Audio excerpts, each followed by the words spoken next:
I have a boat mystery that I'm trying to solve. Since, well, some time I get some water in the bilge, like really slowly, once a day, twice a day, like a quart or a liter, once or twice a day. And this turned into a boat explosion. Thought maybe it came from there. Maybe one of those hose clamps were leaking. That doesn't seem to be it. Checked here, it seems to be fresh water. I tasted it. Those are the inducers. Thought maybe it would leak there, but that will be salt water then. It's fresh water. Seems to come out of there. So the boat explosion continues. Here is my fresh water tank. I thought maybe one of those hoses on top leaked because I did fill them up. That's also not the case. So then the boat explosion is going further, and this is my watertight compartment. Let me see if you can see something when I put the camera in. No, let me get a light. There we go. There's like a little bit of water there, but that's odd. First of all, this is a watertight compartment. Occasionally, apparently at these boats it fills up a little bit, so sometimes you have to pump that out, but mostly that water is brown, and the water that gets into the bilge is not brown. Let me dry this anyway. Okay, so I dried this out. Still like a very, very small chance that this has anything to do with it. Sorry for the flickering. That is the GoPro reacts on this light. But you can see it's dry. Just take the hatch off of where the water tank is. Much bigger chance it's here. But if the water tanks leak on the bottom, I do have a much bigger problem. So I hope not. I really looked everywhere around the tank. All the walls were dry. The tank around it was all the way dry, and I couldn't find it. I asked some other boat owners, and apparently sometimes it happens when the tank is fully full. There's a tiny leak on the bottom of the tank. That it is when it's fully full and not when there's less water in. So later in the week there was less water in and it stopped leaking. So it might be the tank. I'm going to figure it out in the future, and otherwise at some point I'm going to replace them with plastic tanks. I've been stuck in Puerto Rico for a little while because it's been so windy. These are wind gusts. Like the whole last week, just 26, 27, and then 30. And you can't go out in this. They'll be breaking the boat. And if you look at the waves, like all this purple, like 3-meter waves. That's like 10-foot waves. Yep, it's windy.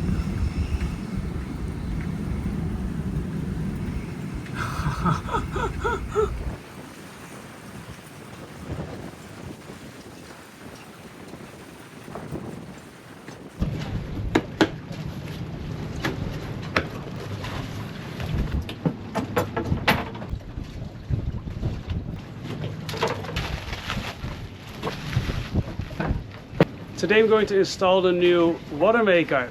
First I have to take the old Watermaker out that broke due to my fault. We're going to install a Seawater Pro. I did not get this sponsored, sadly.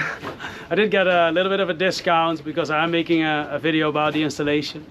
And the reason why I decided to go for a new Watermaker is because well, I had to make a decision. I'm still in Puerto Rico, and here, because it's US territory, it's fairly affordable to ship something to, and there are no import duties, which once I leave here, which I was already planning to do, but there's just been so much wind lately, then it just gets a lot more difficult and more expensive because of import, and it's all heavy equipment. And I decided to go for the Seawater Pro because after research, it's just a really affordable system, and at the same time very reliable. So those two things made me lean towards this one. This is the 40-gallon-per-hour Watermaker. And I also want to explain the reason why I decided not to fix my old Watermaker. It's 15 years old. It's a bit rusty on the bottom. This is the old motor. The feed pump has a crack all the way from here to here. It was held together by zip ties. I just took the pump out. It's a bit more lighting here. Would you trust your Pacific crossing and next 10 years of reliability on this? I mean, I don't have a lot of experience with pumps, but if I look at the amount of rust, I would think not. And I know that if I cross the Pacific planning January, that in the Pacific it's super expensive to ship things. Like, and often like the price of shipping is the same price as the part itself. And then if I don't do it now and it happens there, it's going to be way more expensive. So this was a bit of my last chance to still get it here somewhat affordable to Puerto Rico before I leave. So I thought, you know what, I'll bite the bullet and let's just get everything good on order so that when I cross the Pacific I can enjoy and not go out with half broken things that I continuously need to fix. On a boat there's always enough things to fix. So yeah, it looks pretty complicated at this moment to install it, but I'm sure I'm gonna figure it out.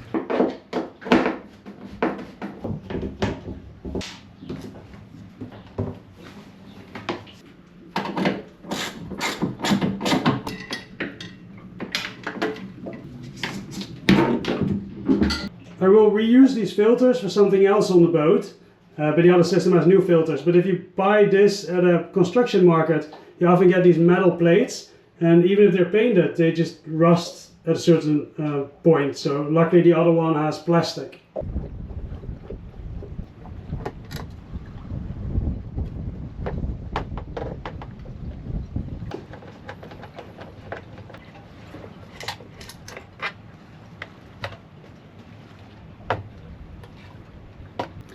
Now I'm going to put a new panel in here, and the hole is a little too small, so I'm going to cut it a little bigger.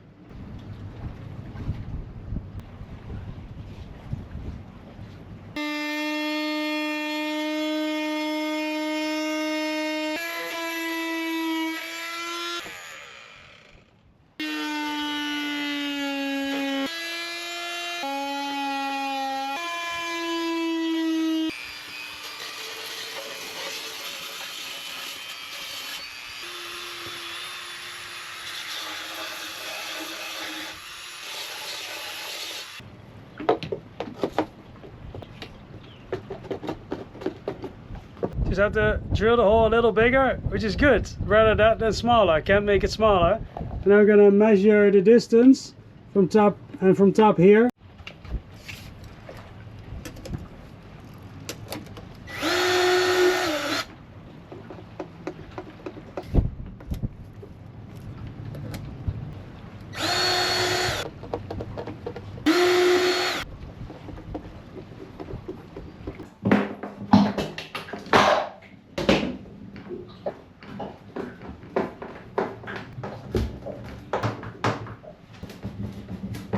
The stainless steel mounting plate that was used actually has the exact same holes, so I'm just going to reuse that.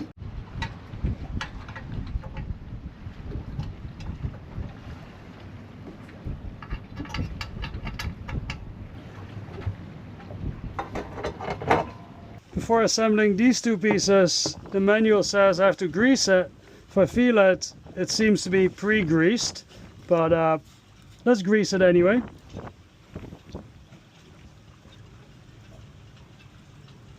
Now this is supposed to go together in a way that the oil thing is on top.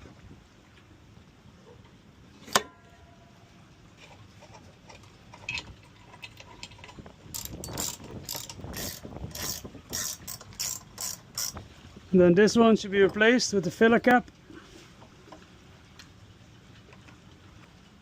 Should be pre-filled with oil. Let's check. Yeah, it is. Okay, good. Connect electricity. So basically you can use low voltage, 110 volt, and high voltage, which is 230, 220, which I'm going to use. So then T1 goes to T1, T4 and 5 goes to T4 and 8 are basically one of the T1 goes either to the blue or the brown, and the other two, the T4 and 5 together, go to the other one. The green one goes over here. This looks good, I think. Before putting it back, I'm going to put a heat shrink around these open wires.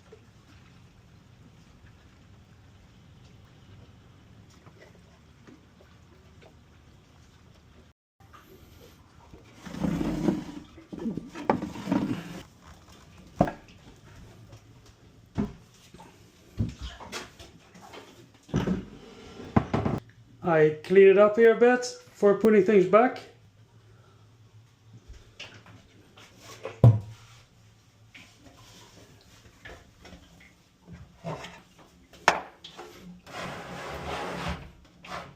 Step 1, putting the filters in, 5 micron, 20 micron and carbon.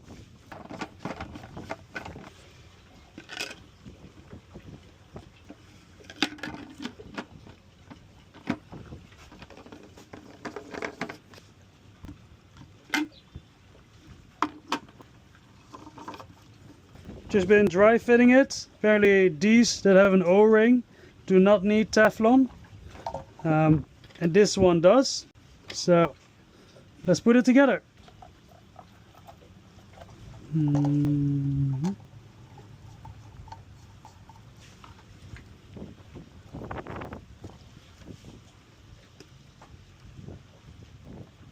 According to Google, 2 or 3 reps of Teflon should be good. So this should be good. Last thing here apparently is put these mounting brackets on. This one's ready. That actually was easier as I thought it would be. Just install the filters over here. And I think I'm going to put the membranes under here. I'm going to hang them right here on the bottom, because I prefer to have as least holes as possible in the side of the boat.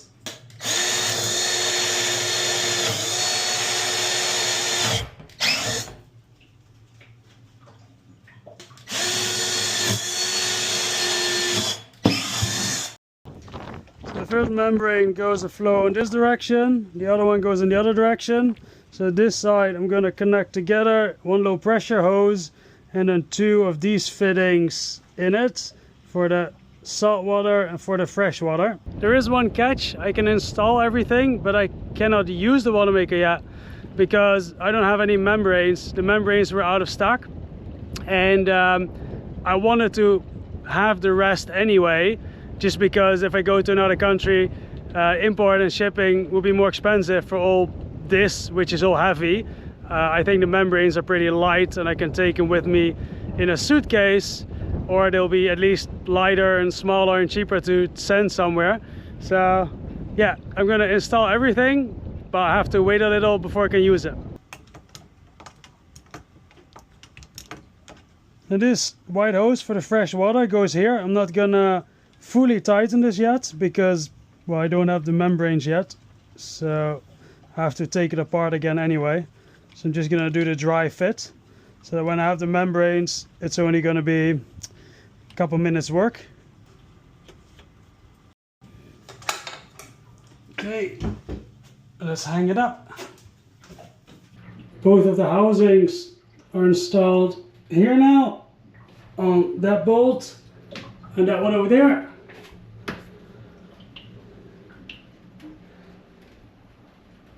Then one of the high pressure hoses goes from the inlet to the pump. Gonna tighten it on this side, just not yet there because I still need to take it off.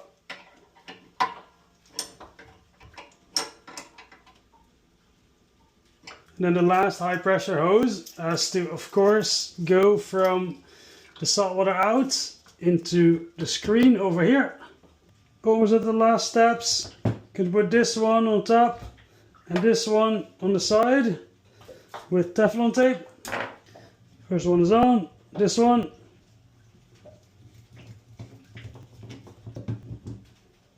It comes with a through hole that I don't need because, you know, there was a Watermaker, so I already have one.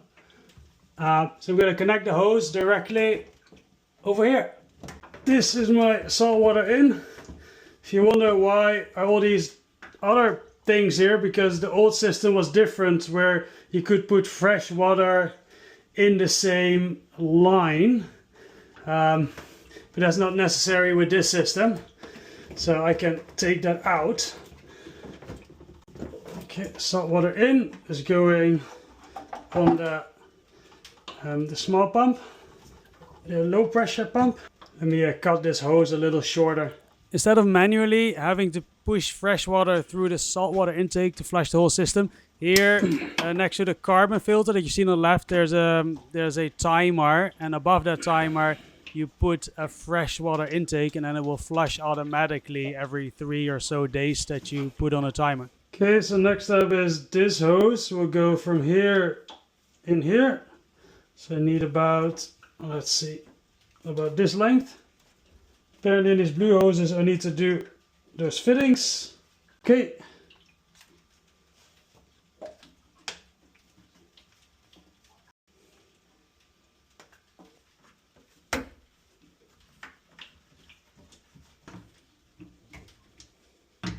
And fasten the this pump, the 12 volt pump. Gonna put the electricity for the 12 volt over here next to the filters, nicely away from anything where it could get wet.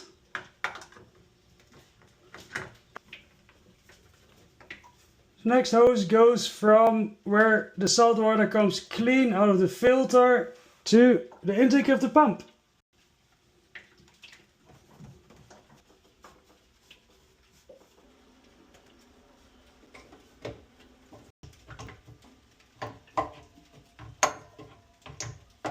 Okay, almost there. This little blue hose is going to the low pressure gauge. So that's going to be here. Then this is the water, the fresh water.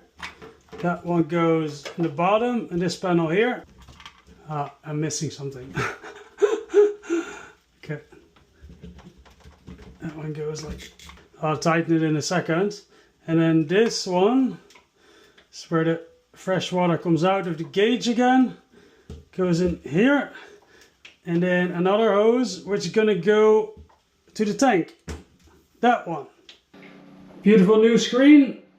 I'm ready, which is good because this is my bedroom. I guess I can sleep in the other bed. Yeah, so I got the DC connected.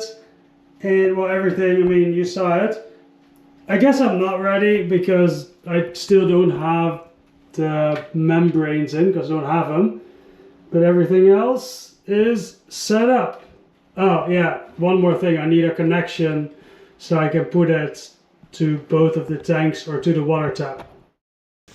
I figured I should actually film this. I couldn't find a taxi here, so they're empty. But I'm taking them on the step, and to my surprise, it works. I can only stand with one foot on the step, but that's okay. It's only like 3 miles, 6 kilometers.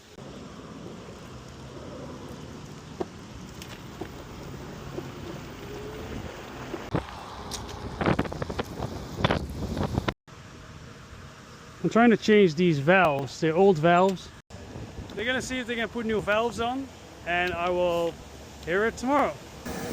The thread apparently is different, and they don't have one that fits, so I cannot swap them. So I'm just filling the other one, and then at least I have one, and I just have to order it somewhere online and do it then.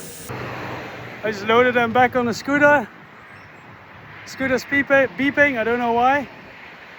Not because of the weight, because it was beeping already on the way here. Okay, let's go back. Thank you guys for watching. A special thanks to all of the patrons, upper tier patrons on the wall of the boat. It's really because of all of you guys that I can still make these videos. The winds finally calmed down, and the next video I hopefully should be doing a 4-day offshore trip south to Venezuela. Okay, see you next time.